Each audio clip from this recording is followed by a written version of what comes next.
Hello, David. It's nice to see you once again. And it seems to be a really good ritual to do the interview on different events. Hello, how are you? Excellent to see you again. Yeah, thank you. And I think today is a really important topic, AI payments and all the process around the stablecoins. And the first question from my side, which company you think or our organization will implement your agent process? Because we discussed in an episode that the new technology will define that agents are executing a lot of stuff on our behalf. So know your agent, is it a thing, or who's going to be the first company to implement? That's a hard question to answer. And the reason why it's hard to answer is because I think it's not clear right now how exactly Know Your Agent will work. What I mean by that is you can see at least two possibilities. On the one hand, you could try to take the digital identity infrastructure that we're getting now, like European Digital Identity Wallet, verifiable credentials, this kind of thing, and try to extend that in the agentic space. This is, what's going on with like Visa and MasterCard, the tokens, intent mandates, this kind of thing. Or you could say, actually, we need a new kind of identity for that new space, which somehow then has to interoperate with what we've got. And right now, I can see arguments in favor both ways. I have a suspicion that, or let's just say, it's not clear to me that the protocols and procedures that we have in place for digital identity will work in the same way in that agentic space. I mean, we have protocols and procedures and processes to issue a driving license that's going to last 10 years digitally, but not something that's going to last 20 milliseconds. Yeah. If you're going to spin up an agent, grant that agent some privileges and then let it go, maybe we have to do something in a different way. So, but the thing is, it's intellectually interesting to try and figure out what to do here. And there's lots of different approaches.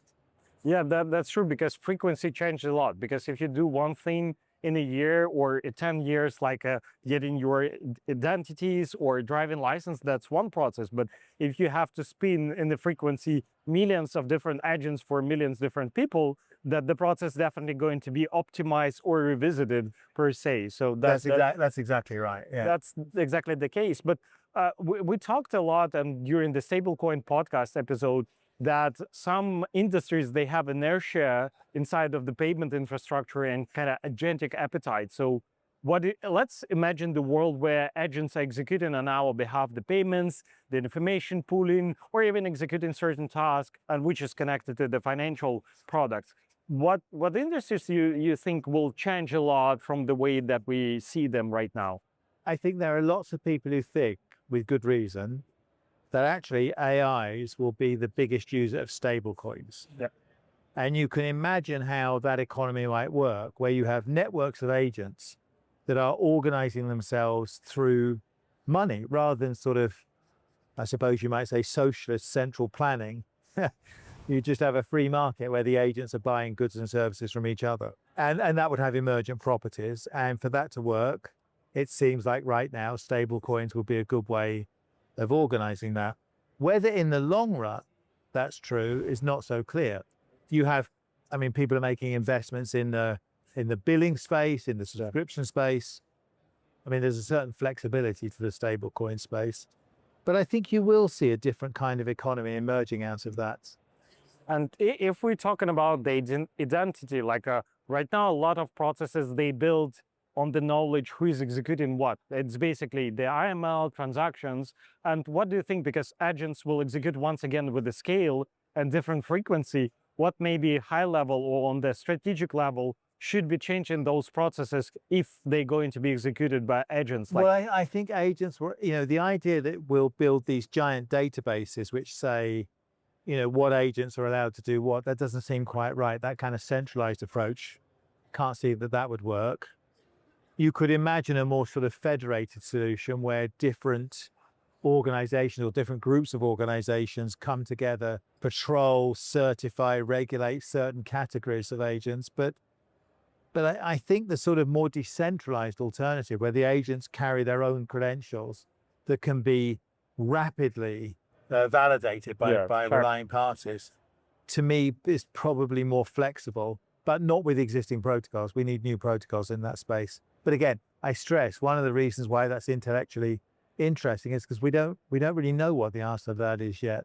That's definitely true, because if you think about the current process, that relies on the small amount of the data, because you can check against AML, you can check against the sanction list. But if you imagine building the sanction list for agents or some ideas of agents, it take you a lot of, because No, but you can imagine an agent getting a credential, which it gets from a bank or something, which says the person I am executing this for is not on the sanctions list, or is they're not on the sanctions list for the next 40 milliseconds. Yeah. Like the agent can carry that credential. You don't need to go back and check the sanctions list if you can check the credential that the agent is carrying. So I think we can see how that will work, you know. partially that actually exists in the internet, because when you have the HTTP, there is a certificate issued by the authority. So it's kind of similar. But if we once again trying to take a look in the future for 1 year, what do you think the company should focus as not making a mistake or to enhance? Because a lot of things are evolutioning really fast. Like, what companies potentially need to think to not make mistakes in the future? I'm very old school, so I think it should be the banks that are providing this infrastructure. You know, in theory, at least, banks know how to manage keys and certificates and security. They should be able to take it into the agentic space. But of course, you know, I'm sure there are new startups coming up all the time.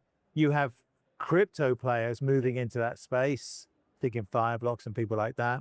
So you do have different people looking at it. You have the schemes. I mean, it will be very logical in many ways for people like Visa and MasterCard to, but I kind of want it to be, I think it should be regulated financial institutions are the people who should be managing this. And that means banks. That's really good thought, because in my opinion, the banks, they have the most skin in the game, because they're under the surveillance or regulations, and they have a specific laws basically enforcing them and properly be audited. Well, at the moment, they have the liabilities. Yes, You know, that's true. So thank you for coming to us today. We will not take a lot of your time, and thank you for answering our questions. It was a pleasure. It's always Yeah, thanks.